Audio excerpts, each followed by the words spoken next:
Bonjour à tous les amis, on se retrouve pour le quintet du vendredi soir, direction l'hippodrome de Paris-Vincennes. Très heureux de vous accueillir comme chaque jour sur ma chaîne YouTube. On revient sur les résultats d'hier, donc du côté de Pau, on est deuxième, quatrième, cinquième.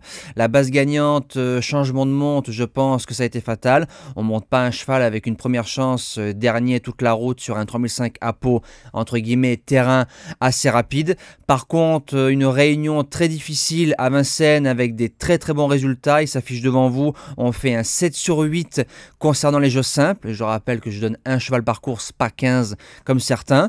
On fait un 4 sur 4 avec les objectifs, le report qui passe. Je rappelle qu'il y a des personnes qui s'abonnent dans la section La Passion. La Passion, c'est un abonnement de soutien qui permet de participer à la progression de la chaîne. Pour ceux qui veulent le JDT, où c'est que vous retrouverez les pronostics, suffit de changer votre niveau de souscription. Donc vous cliquez sur vos avantages, ensuite changer de niveau de souscription et YouTube calcule juste la différence entre vos deux abonnements. Voilà, donc là je réponds à certaines personnes qui m'ont demandé en sous-marin pourquoi ils trouvaient rien dans le niveau La Passion. Présentation du quintet de vendredi soir, le prix de Pless qui va se disputer en Réunion 1 course 8, départ 20h15. Je précise, parcours de vitesse 14 partants, dès 7 ans. J'ai rayé entre guillemets que le 12, Guido Josselin. Les 13 autres peuvent faire l'arrivée, plus ou moins avec un bon parcours très ouvert et ça risque de payer surtout le vendredi soir. Base gagnante, le numéro 5 Grand Canyon qui reste sur 2 victoires. On l'a touché du côté de Rouen en objectif facilement. Le 10 novembre, le cheval a été malheureux, si je puis dire. Sage en mode course, parcours de vitesse, bon numéro, bon pilote, Grand Canyon peut s'imposer. L'opposition, le numéro 9, Goldwyn Ducos. Le cheval va faire sa semi-rentrée, mais chez Alain Laurent dit le maître, il n'y a pas de rentrée. Les chevaux sont prêts. La jument a claqué 10,9 et 11,9 au mois d'octobre sur ce tracé-là, battu par un certain Erozola, qu'on connaît bien sur la chaîne, qu'on a touché d'entrée de jeu à Vincennes à 15 contre 1. Derrière, à 2 contre 1, faut le laisser, surtout qu'il est passé chez Bazir. La jument a déçu le 3 novembre, alors sûrement peut-être elle courait à 6 jours. Manque de fraîcheur, Pierre-Yves Vervac est dessus.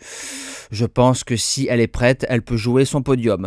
Pour les chances, on attaque avec le numéro 4, Granita de Viette. Le 9 septembre, elle avait fait un truc, elle était jeu bonus sur ce parcours-là. Elle avait gagné mais distancé après enquête. Le niveau, elle l'a. Elle peut marcher 11 effractions. Tout sera question d'allure. En quatrième position, le numéro 1, Grand Sourire. Faudra absolument se sortir du numéro piège. Par contre, il dit jamais non. Parcours de vitesse, parcours de tenue. Il va à gauche, il va à droite. Lutteur courageux. Nivard qui est dessus. On fonce pour une place. En cinquième position, le numéro 7, Gamin d'Algie. A couru 2 fois 2100 Autostar, premier, troisième. 100% de réussite. Sûrement le choix d'Éric Raffin. Ça sent la course visée. Voilà, on peut finir au moins dans le quintet en ayant un bon parcours. En sixième position, le numéro 2, Guignol de Chardet. On a attendu 7 ans avant de venir sur l'hippodrome de Paris-Vincennes. C'est un fils du champion maison Univers de Pan. Alors maintenant, les allures, je pense pas que ça va l'aider, la montée, parce que c'est un cheval qui a des allures rasantes, mais c'est un cheval qui a pris de la force, qui a du mental. Et si Philippe Daugeard a attendu cet engagement qui est très bon au papier, en 8, il est indéboulonnable. En 7e position, le 14, Graziadel. Alors elle a fait 4e du quintet de référence, le quintet où c'est qu'on touchait Grindelwald à 20 contre 1, les Rennes dans le guidon. Ce jour-là, elle avait le couloir numéro 16, là elle aura le couloir numéro 14, mais elle aura personne à sa droite. Elle reste sur 2 belles sorties, 5 sur 8 sur le parcours, il y a du pour et il y a du contre. Et je termine avec le numéro 8, Grazy. Alors c'est un cheval, on a du mal à retrouver la jument de l'année dernière.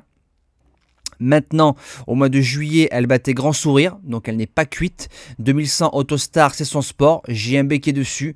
Voilà, si elle voudrait se rappeler un peu à notre bon souvenir, 4e, 5e, c'est dans ses cordes. Si elle y arrive, nous on se dit à demain pour le premier quintet du week-end. On sera toujours sur l'hippodrome de Paris-Vincennes. Le prix de Strasbourg sera sûrement support de Paris à la carte. Passez un bon week-end et surtout de belles fêtes à tout le monde.